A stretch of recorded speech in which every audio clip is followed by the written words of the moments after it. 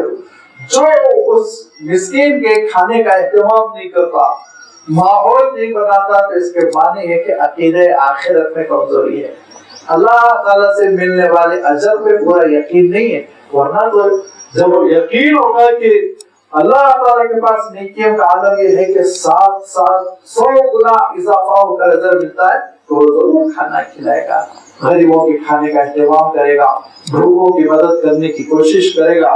اور یہاں تک تو آخرت کا انکار کرنے والے شخص کی کیفیت ہوگی۔ آگے مصلیوں کی بھی خبر لے لی گئی، فوائل للمصلین الذین هم عن صلاتهم ساہون، بربادی ہے ایسے مصلیوں کے لیے جو اپنی نمازوں سے غافل ہے۔ اس میں قابل غور کیا ہے؟ الذین هم عن، فی کا لفظ نہیں ہے، عربی کی بڑی خوبصورت تعبیرات ہوتی ہیں، صلات سے بہت مفہوم بدل جاتا ہے۔ میں عرض کرتا رہتا ہوں نا کہ بہت سارے لوگ وہ عربی کے الف با تا سا سے واقف نہیں ہوتے، تفسیر میں رائے دیتے رہتے ہیں، قرآن مجید میں رائے دیتے رہتے ہیں، کلام اللہ کا معاملہ ہے۔ ائمہ تفسیر نے اپنی پوری عمر لگا دی تب جا کے انہوں نے قرآن مجید کی خدمت انجام دی۔